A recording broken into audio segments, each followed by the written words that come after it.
Selamat berjumpa dalam Suara Pertobatan. Firman Tuhan hari ini disampaikan oleh Bapak Pendeta Remedi Terangin Angin MD. Selamat mendengarkan.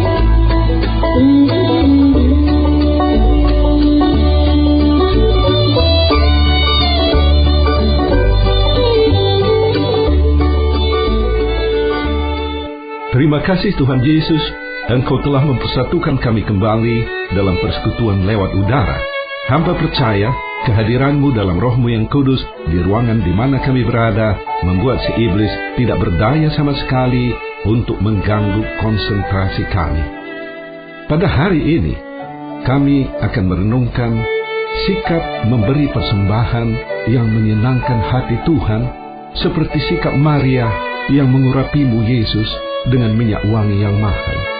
Berbicaralah Tuhan, kami siap mendengarkan dan diberkati oleh firman-Mu. Terpujilah nama-Mu dari kekal sampai kekal. Haleluya, haleluya, amin. Shalom, apa kabar? Senang sekali bertemu saudara di udara. Saya harap saudara ada dalam keadaan damai sejahtera dan sukacita, dimanapun berada, di rumah, di tempat kerja, dalam perjalanan, sedang melakukan kegiatan tertentu, atau mungkin sedang dirawat di rumah sakit. Semoga program ini memberkati saudara, menemani di saat kesepian, menghibur di saat berduka, memberi semangat di saat lesu, memberi kekuatan di saat lemah, memberi visi dalam kegelapan perjalanan kehidupan. Tuhan Yesus memberkati kita semua melalui firman-Nya. Beriku hati untuk mendengar-Mu, beriku hati untuk mengasihi, beriku hati memuji-Mu dan mengasihi-Mu, seperti wanita yang datang mengurapi-Mu.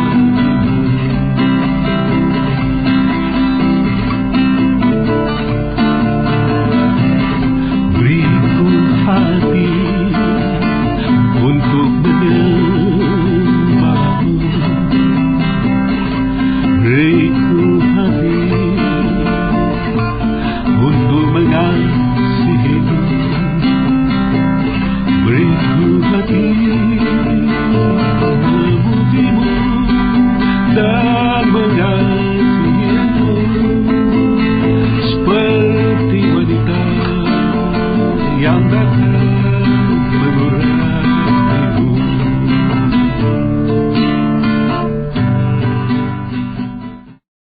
Saudara-saudara yang dikasihi Yesus Kristus, bagaimanakah sikap yang benar dalam memberi persembahan kepada Tuhan? Dalam gereja-gereja yang punya liturgi membaca ayat firman Tuhan sebelum mengumpulkan kolekte, sering dibacakan tulisan Paulus dalam 2 Korintus 9 ayat 7 demikian. Hendaklah masing-masing memberikan menurut kerelaan hatinya, jangan dengan sedih hati atau karena paksaan, sebab Allah mengasihi orang yang memberi dengan sukacita. Jadi persembahan kepada Tuhan diberikan dengan hati yang rela, dengan hati sukacita, bukan dengan merasa terpaksa.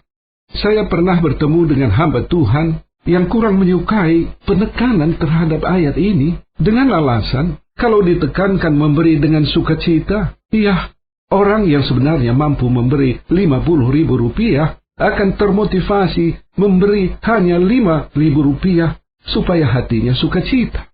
Ada benarnya juga kan?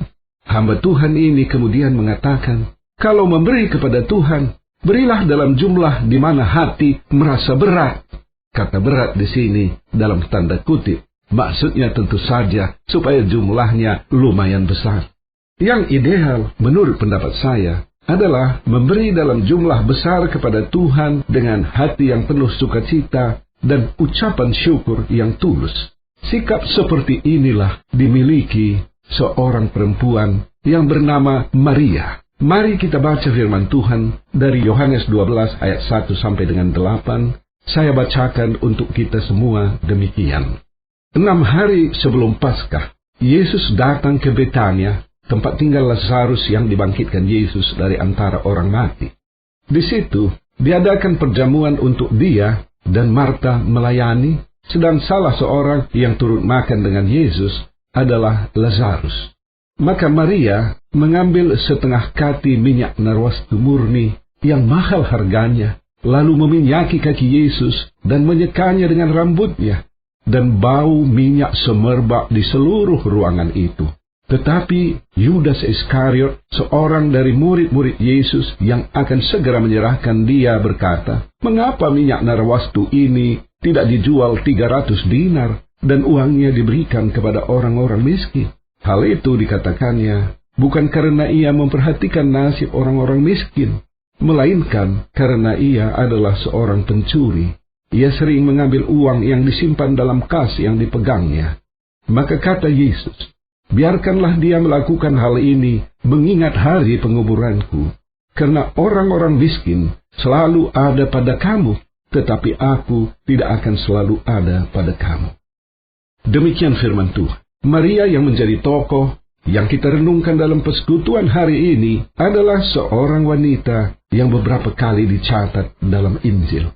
Ketika Yesus berkunjung ke rumah mereka di Betania pada suatu waktu, ia duduk tekun menyimak pengajaran Yesus, sementara saudaranya Marta sibuk menyiapkan makanan dan minuman, sehingga ia kurang menyimak apa yang disampaikan oleh Yesus. Pada waktu lain, saudara laki-laki Maria dan Marta bernama Lazarus meninggal dunia, dan tentu saja mereka amat berduka cita. Yesus kemudian datang ke Betania dan menghidupkan mayat Lazarus yang sudah 4 hari terbaring di liang kubur. Dalam nats yang baru kita baca, suatu jamuan makan diberikan oleh Simon, seorang penderita kusta yang kemungkinan besar telah disembuhkan oleh Yesus.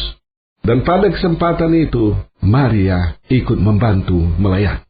Sesudah selesai bersantap, Maria mengambil minyak wangi yang mahal harganya, mengurapi kaki Yesus, dan kemudian menyekanya dengan rambutnya. Maria bukanlah seorang pengusaha kaya atau pejabat tinggi. Ia adalah orang kebanyakan sama seperti kita semua. Tetapi Maria memiliki kemampuan mempersembahkan sebagian berkat yang ia terima untuk memuliakan Tuhan. Setiap kita juga dapat dan memiliki kesempatan yang sama seperti Maria untuk memberikan yang terbaik yang kita miliki bagi puji dan kemuliaan nama Tuhan. Meniru tindakan Maria dalam jamuan makan tersebut bukanlah hal yang mudah. Apakah kita berani dalam pertemuan itu?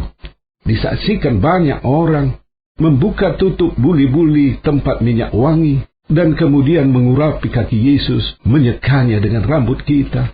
Maria pun tentu punya rasa sungkan atau malu, tetapi perasaan itu dikalahkan oleh dorongan hati yang kuat untuk memberi persembahan kepada Yesus.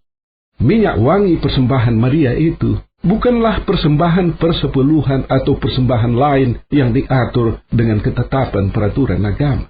Persembahannya adalah persembahan yang digerakkan oleh hatinya. Dan ternyata Yesus amat menyenangi persembahan itu, bukan oleh karena mahal atau harumnya minyak wangi itu, tetapi melihat hati Maria yang memberikannya. Dalam menyampaikan setiap persembahan, kita perlu memberikannya atas dorongan hati dan bukan sekedar melaksanakan aturan agama. Seperti tadi saya sudah singgung, suatu pertanyaan kemudian muncul. Apabila memberi adalah dengan hati, apakah orang akan memberi yang terbaik? Kalau memberi banyak, hatinya berat. Beri sedikit, tidak menyusahkan hati. Masalahnya terletak pada hubungan orang itu dengan Tuhan. Kalau hati masih terasa berat untuk memberi, berarti hubungan itu belum bersifat pribadi, belum sampai pada hubungan secara batiniah. Minyak wangi persembahan Maria bernilai 300 dinar. 1 dinar adalah upah pekerja sehari. Di Indonesia ini berarti 15 juta rupiah. Dan kalau di Amerika Serikat nilainya sekitar 100 juta rupiah. tergantung berapa upah harian. Jelas, nominal uang sebesar itu adalah jumlah yang amat besar bagi Maria.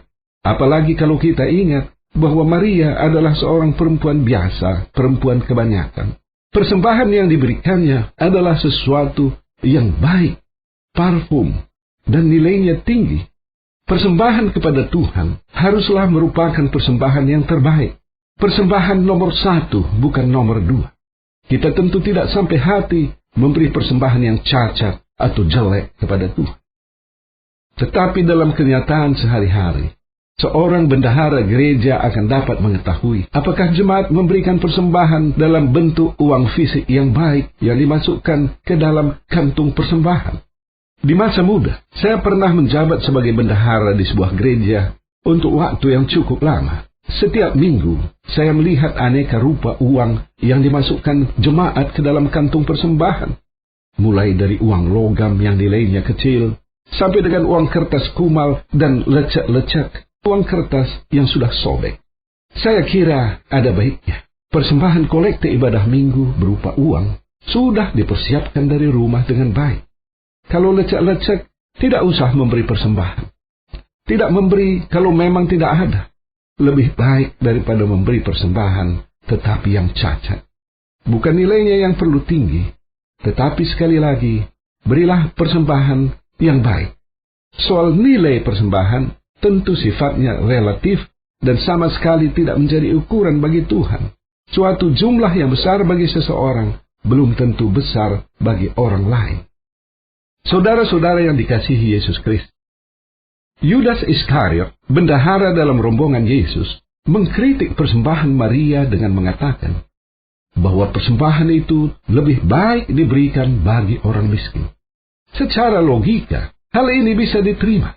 Bukankah minyak wangi itu hanya memberikan aroma harum dalam waktu terbatas, katakanlah hanya 1 hari saja? Dengan kata lain, Yudas menyarankan untuk berhemat dalam memberi persembahan. Yesus kemudian menjawab, orang miskin selalu ada di dunia, tetapi kesempatan memberi persembahan kepada Yesus terbatas waktunya. Yang membuat kita pelit dalam memberi persembahan adalah kepentingan kita sendiri. Orang yang memberikan banyak kepada Tuhan belum tentu orang yang kaya secara materi, tetapi orang yang sudah merasakan berkat Tuhan besar dalam hidupnya. Orang yang berharta banyak, kalau selalu merasa kurang, tentu tidak bisa memberi banyak. Suatu kali, saya bertemu dengan seorang teman yang pernah bertugas mengumpulkan dana pembangunan gereja. Semula, ia perkirakan beberapa anggota jemaat yang tampaknya berkecukupan, akan memberi persembahan yang lebih besar daripada jemaat lainnya. Tetapi ia terkejut melihat kenyataan. Mereka yang kelihatannya lebih berpunya, justru memberi persembahan lebih sedikit dibandingkan dengan beberapa anggota jemaat yang kelihatan biasa-biasa saja. Dalam kehidupan pelayanan sehari-hari, kita menemukan hal seperti ini. Orang yang punya hati bagi Yesus memberi lebih banyak dari orang-orang lain, walaupun tampaknya lebih kaya.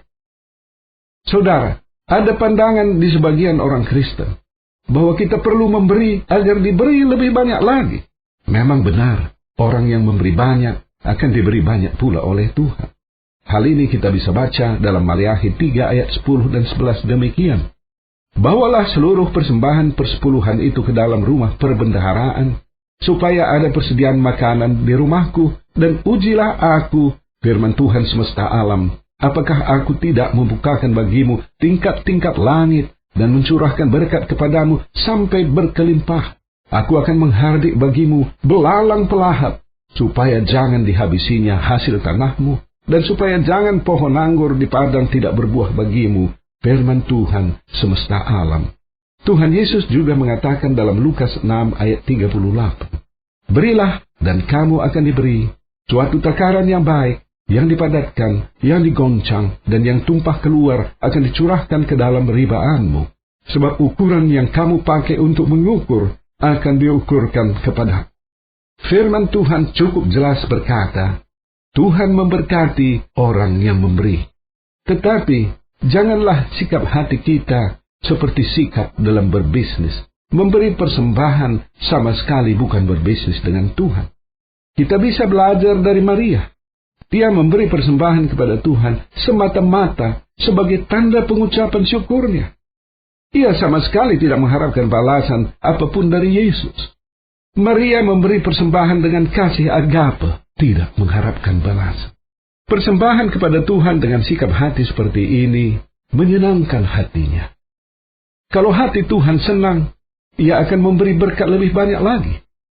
Khusus tentang Maria, Yesus berkata dalam Markus 15 ayat 8 dan 9 demikian. Ia telah melakukan apa yang dapat dilakukannya. Tubuhku telah diminyakinya sebagai persiapan untuk penguburanku.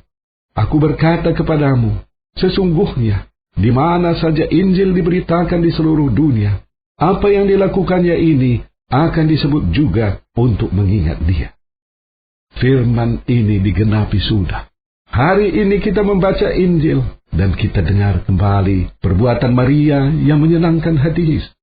Tentu, sikap hati seperti dimiliki Maria bukanlah sesuatu yang ujuk-ujuk terjadi seketika, tetapi sikap yang semakin disempurnakan dalam kehidupan pribadi yang semakin akrab dengan Yesus. Maria merasakan kasih Yesus besar dalam hidup. Perhatian Yesus menyentuh hatinya. Pada masa duka, Yesus menghigurnya, bahkan membangkitkan saudaranya Lazarus. Perkataan-perkataan Yesus menggetarkan hati. Ketika berkunjung ke rumah mereka, saudaranya Marta sibuk melayani, tetapi Maria duduk diam di kaki Yesus, menyimak perkataan-perkataan Yesus. Singkat kata, orang yang mampu memberi persembahan kepada Tuhan adalah orang yang sudah merasakan berkat terlebih dahulu. Kita memberkati karena kita terlebih dahulu diberkati Tuhan. Kita mengasihi karena kita terlebih dahulu dikasihi Tuhan. Pasti setiap orang yang membuka hatinya dapat melihat berkat berlimpah dalam hidup mereka. Matahari, udara yang kita nikmati secara gratis. Berkat Tuhan besar bagi kita, sehingga kita bisa hidup. Setiap nafas kehidupan juga berkat dari Tuhan. Apabila seorang tidak bisa melihat, apalagi menikmati berkat yang diberikan Tuhan kepadanya, pastilah karena mata hatinya tertutup, akibat kehidupan yang terlalu berpusat pada kepentingan diri sendiri, sehingga yang tampak hanya beban-beban dan pergumulan kehidupan. Saudara-saudara kekasih Yesus Kristus, semakin kita berhubungan akrab dengan Tuhan, semakin kita rindu mempersembahkan yang terbaik bagi Tuhan. Sejauh ini, kita berbicara tentang persembahan berwujud materi. Tetapi persembahan yang kita berikan untuk menyenangkan hati Yesus tidak terbatas dalam bentuk harta dan benda. Persembahan waktu. Waktu yang kita berikan bagi Yesus menyenangkan hati. Waktu beribadah. Waktu bersekutu. Waktu melayani. Menyenangkan hati Tuhan. Persembahan lain yang bisa kita berikan kepada Tuhan adalah talenta kita. Punya talenta bermain musik, persembahkan itu bagi Tuhan. Punya talenta suara, menyanyilah untuk Tuhan. Punya talenta administrasi, perbaikilah administrasi gereja. Punya talenta memasak, pergunakan itu bagi Tuhan, dan seterusnya, dan seterusnya. Akhirnya, dapat kita simpulkan, Maria tergerak untuk memberi persembahan terbaik yang bisa diberikannya, yaitu mengurapi Yesus dengan minyak narwastu yang harum dan menyekanya dengan rambutnya. Tuhan menyenangi persembahan yang diberikan Maria. Maria memberikan sesuatu yang dimilikinya. Tuhan tidak pernah meminta kita mempersembahkan sesuatu yang tidak kita miliki. Setiap kita juga dipanggil untuk memberi dengan ketergerakan hati dan bukan karena paksaan. Bukan karena diminta pengerja gereja, atau keterpaksaan karena menganggap pemberian persembahan itu adalah keharusan ajaran agama. Motivasi dalam memberi menentukan nilainya di hadapan Tuhan, dan tidak ditentukan oleh sedikit atau banyaknya jumlah persembahan itu. Pemberian persembahan kiranya didorong oleh suatu pengucapan syukur, bukan dengan maksud memperoleh balasan dari Tuhan. Sama seperti persembahan Maria menyenangkan hati Yesus, persembahan kita juga akan menyenangkan hatinya. Biarlah sukacita surgawi dapat kita rasakan dalam setiap menyampaikan persembahan terbaik kita kepada Tuhan. Tuhan Yesus memberkati kita semua beserta keluarga berlimpah-limpah. Beriku hati untuk menyembahmu, beriku hati untuk mengasihimu, beriku hati memujimu dan mengasihimu, seperti wanita yang datang mengurapimu.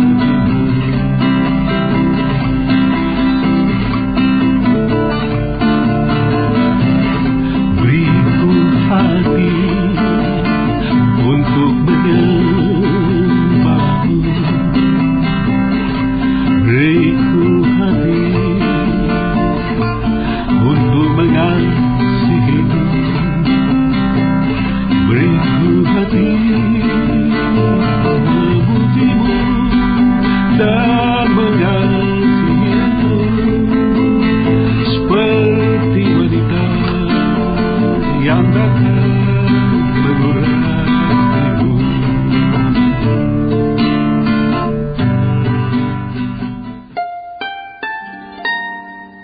Bagi saudara yang merasa dijamah oleh firman Tuhan, oleh Roh Kudus, sehingga menyadari dosa saudara, hidup tersesat selama ini, ikuti saya mengucapkan sebuah doa sederhana. Tuhan Yesus, ampuni hamba yang berdosa ini. Sungguh-sungguh kusadari dosaku. Aku memohon pengampunanmu. Aku rindu pimpinanmu dalam perjalanan hidupku ke depan ini. Haleluya, haleluya, amin. Bagi saudara yang sedang sakit, saya undang meletakkan tangan di bagian tubuh yang sakit, atau pusatkan hati dan pikiran saudara pada penyakit, apapun bentuk dan manifestasinya. Saya akan berdoa bagi saudara. Seturut dengan firman-Mu Tuhan Yesus, dalam pekabaran Injil ada kuasa mujizat termasuk penyembuhan. Tuhan Yesus jamah setiap saudara yang sedang sakit, yang sedang mendengarkan siaran ini. Sembuhkan mereka. Haleluya, haleluya, amin. Bagi saudara yang punya akar pahit, luka jiwa, tidak bisa mengampuni seseorang atau beberapa orang karena perbuatan mereka yang sangat melukai hati saudara, saya rindu berdoa bagi saudara. Tuhan Yesus, tolong lawat saudara yang punya akar pahit luka jiwa. Saudara kami tidak punya kemampuan mencabutnya, tetapi Engkau sanggup. Cabutkan akar pahit itu. Haleluya, haleluya, amin. Akhirnya, hamba berdoa untuk seluruh pendengar siaran ini, dimanapun mereka berada. Berkati mereka secara keluarga dan pribadi. Berkati pekerjaan, usaha, dan studi mereka. Terpujilah nama-Mu dari kekal sampai kekal. Haleluya, haleluya, amin.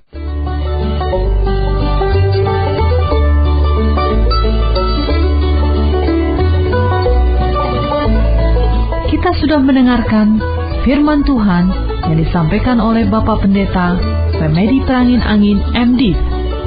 Pendengar dapat mengirimkan pokok-pokok doa kepada Suara Pertobatan, alamat email suarapertobatan@gmail.com, suarapertobatan@gmail.com, SMS atau telepon di pesawat 021 7005 8400, 021 7005 8400.